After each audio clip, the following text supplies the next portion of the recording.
Hello guys, welcome to my channel today. We're going to do my favorite thing in the world. Today we're going to take a test. I don't know why I am always so excited about tests, but there are a few things that I really want to share, and I took TOEFL twice in my life. The first time I took it was in 2014 when I was going through the admissions process, and I scored 30 out of 30 during my speaking part. And the second time I took TOEFL was in 2020, and I took the online version of the test, and again, I scored 30 out of 30 on speaking.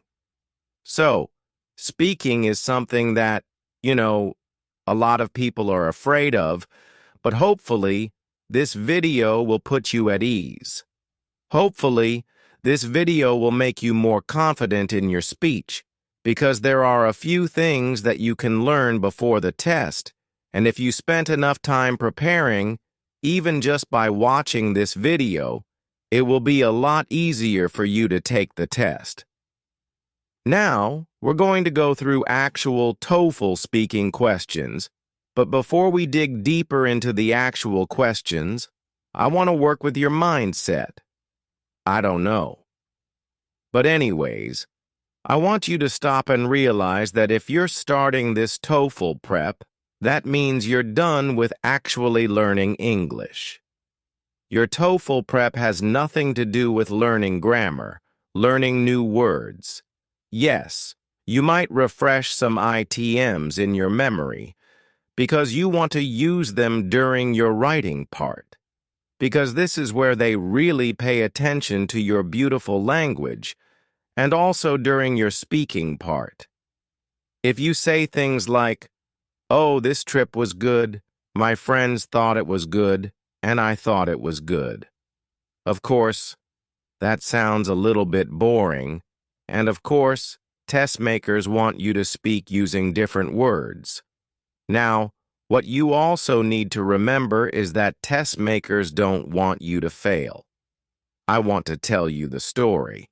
I actually freaked out during my first TOEFL test because, my life kind of depended on it, because I needed to score 106 to get into my dream university. And during the speaking part, there was a question like, talk about your city or something really basic, and you have 45 seconds to speak. And I was looking at the screen, and I was talking.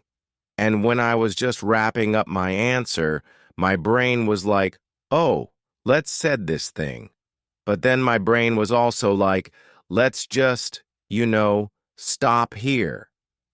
And then I ran out of time. So the way I wrapped up that answer was, and no, is it? And my first thought was, I failed, because I thought they were going to punish me for not finishing my answer with a conclusion. Turns out that didn't really matter, and I got 30 out of 30. So I want you to realize is that the structure of the test is super predictable. We're going to go through it, you're going to know exactly how the questions look, and you're going to know exactly how to structure your answer. And it's okay if you don't finish your question number 1 with a conclusion. It's totally fine. But it's not okay if you use the word good 15 times in your answer. Try to think of alternatives, right? Also, test makers want you to sound as natural as possible. So if you pause, if you think for a couple seconds, that's totally okay. They don't want all the students to become robots who speak as if their voice is generated by AI. No mistakes, no pauses, everything is super nice and clean. No, they don't want that. They want real humans. So just again, relax. Because when we're relaxed, our language just flows out of us. You just sound more natural. Oh, and another thing I wanted to add is that I took my TOEFL test before starting this channel, and my speech was so much worse. Anyways, let's get into it. Let's, please get ready. I need you to take a piece of paper, And I want you to take a pen, because this is something you're allowed to do during the exam. And I really want you to take advantage of that, because you're going to write things down. Now, I'm going to use a link that's in my description, so you can go ahead and check it out later, after this video. So there is a website called ets.org. ETS is a company behind the TOEFL test, and they have a free practice test on their website. This is exactly what we're going to use for this video. We're going to go and take the actual practice test. Now, in this video, I will give you some templates, some phrases that you can learn so you can start your answers to different questions. And you can also find all of the templates that I use that my teachers have created on the website called LinguaTrip, which is my company, where professional teachers will help you prepare for TOEFL. And I've also recorded some classes for you about my own experience. But anyways, what I want you to do is I want you to take those templates, or whatever templates you have, and when TOEFL starts, you're going to see this screen. I'm going to look at my computer, so don't get confused. And they're going to see this screen.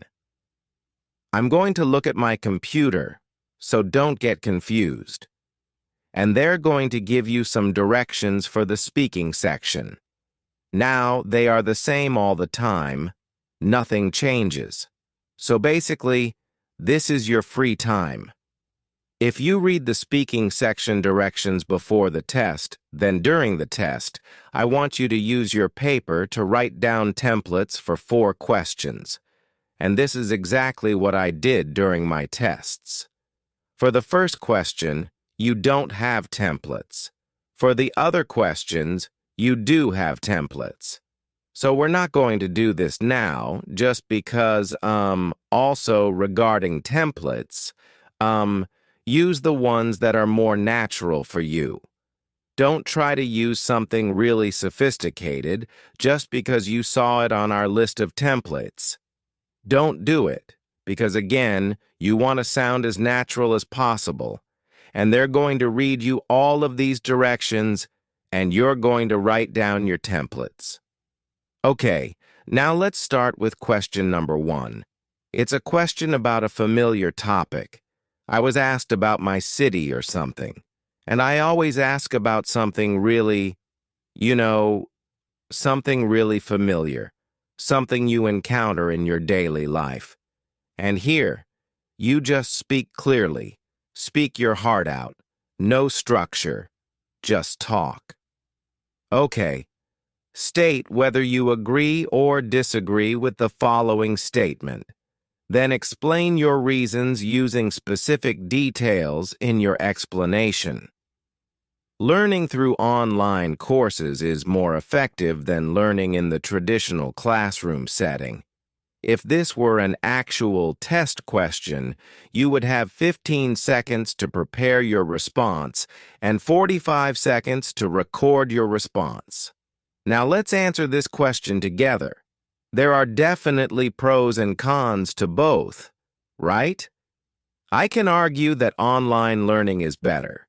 You can argue that offline education is something that you strive for. Anyways, it doesn't matter. Doesn't matter what you just answer. Okay?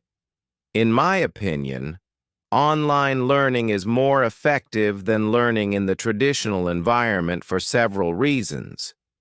Reason number 1 is that you can learn anything from home.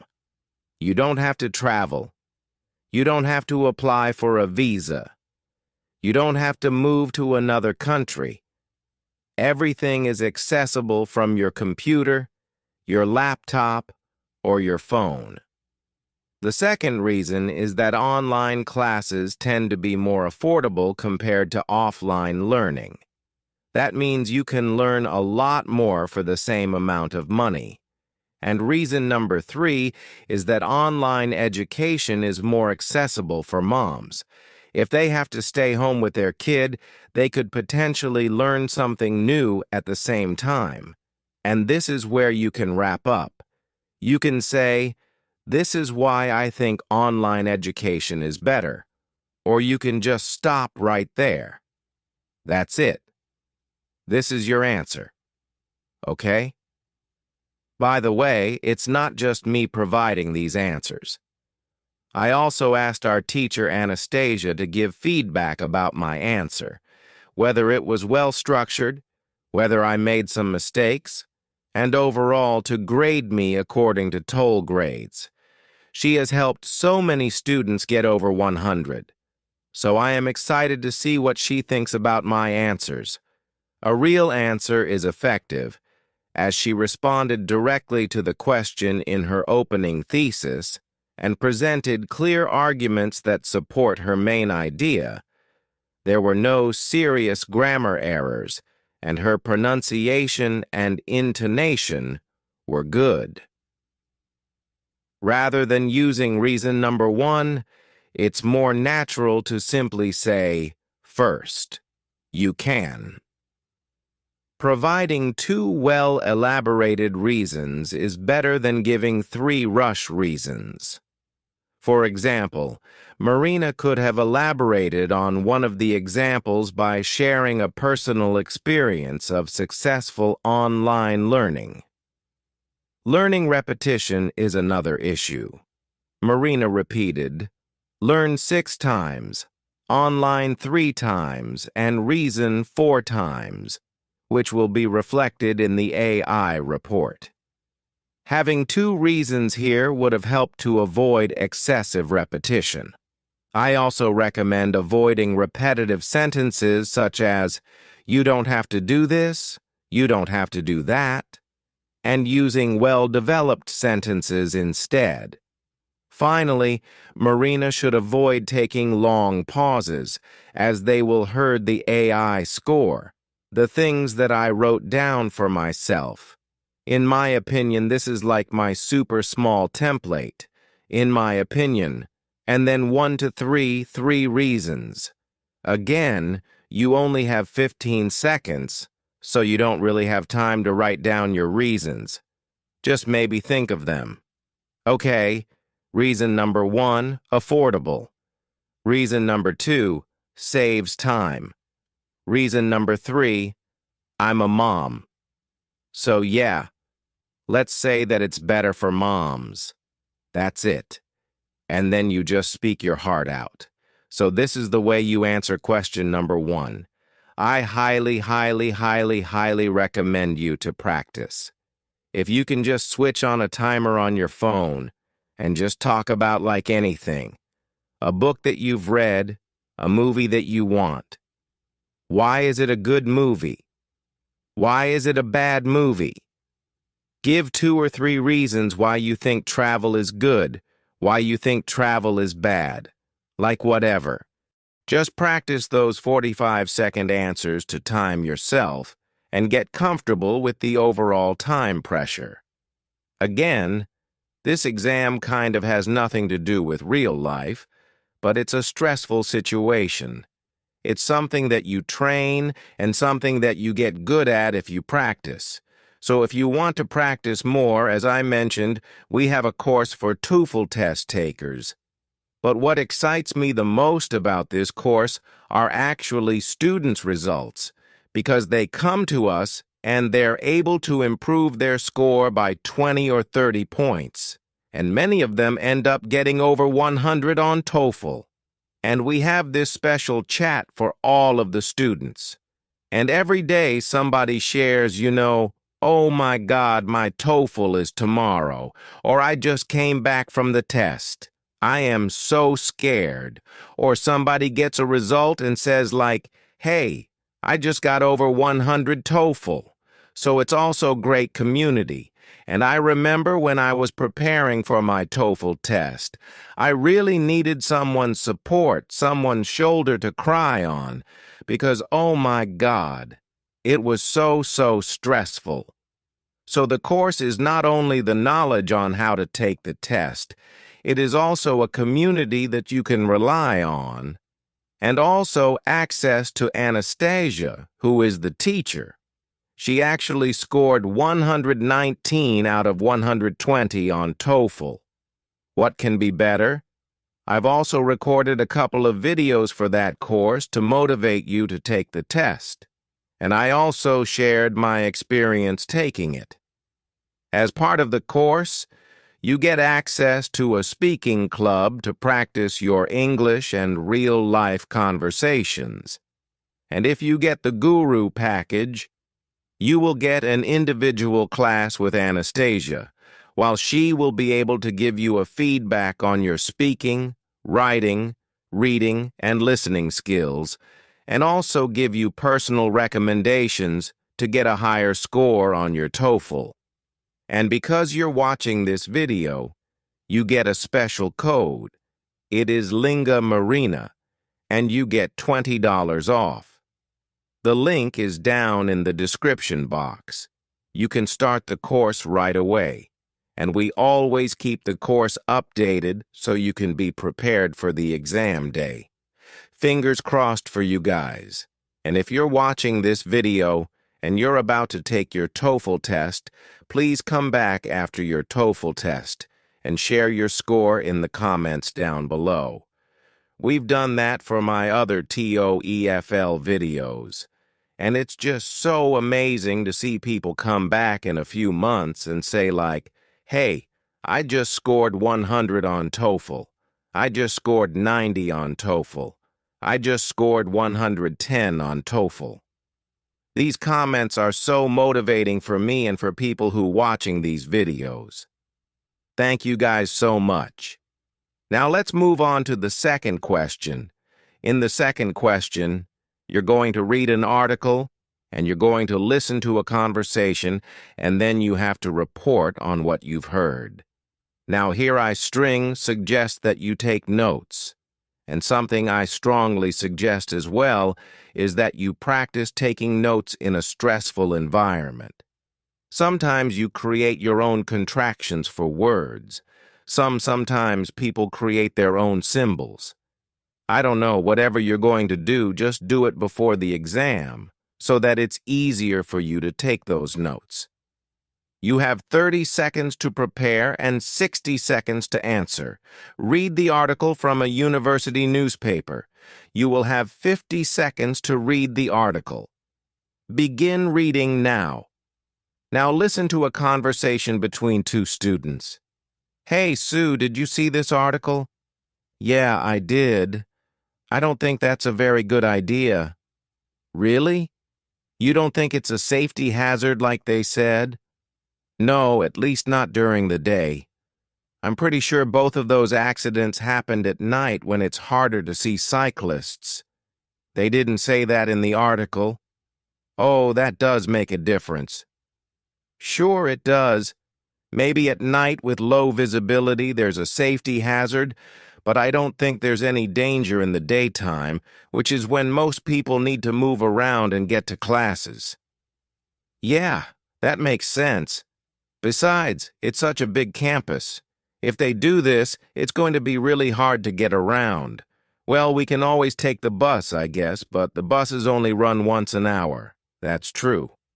They're not very convenient. No, not at all. If people have to take the bus, we'll end up sitting around waiting for the next one all the time. And we're all too busy to waste our time doing that. The woman expresses her opinion of the proposed policy change, state her opinion, and explain the reason she gives for holding that opinion. If this were an actual UAL test question, you would have 30 seconds to prepare your response and 60 seconds to record your response. Now, when you're listening, pay attention to the reasons for the speaker's opinions. I made some notes when I read the article and also made some notes when Sue was talking.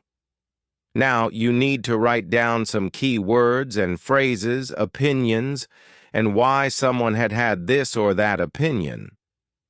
Now, all of this sounds like a typical American college, MBS was for some reason. Well, no one wants to be liable for anything. I'm going to start a timer for 60 seconds and we're going to answer this question. According to the article, the university management is going to ban bicycles on campus because there have been minor accidents, and the management is going to ban bicycles on campus because there have been minor. And the management is going to ban bicycles on campus because there have been minor accidents during daytime. There are no accidents. So why ban the bicycles? Another reason why she disagrees with this new policy is that the solution that the university suggests doesn't really work for her. She mentions that buses only run once an hour, and the campus is huge, which means there will be a lot of waiting and a lot of time wasted. This is why Sue doesn't like the new policy. Okay, should be good. Thank you for listening. Keep shining, keep learning, and never give up. Your future is bright, and you are unstoppable. If you enjoyed this video and found it helpful, make sure you don't miss our next one. We have an exciting and engaging topic lined up to help you practice your listening skills. Click here to watch it and keep improving your English.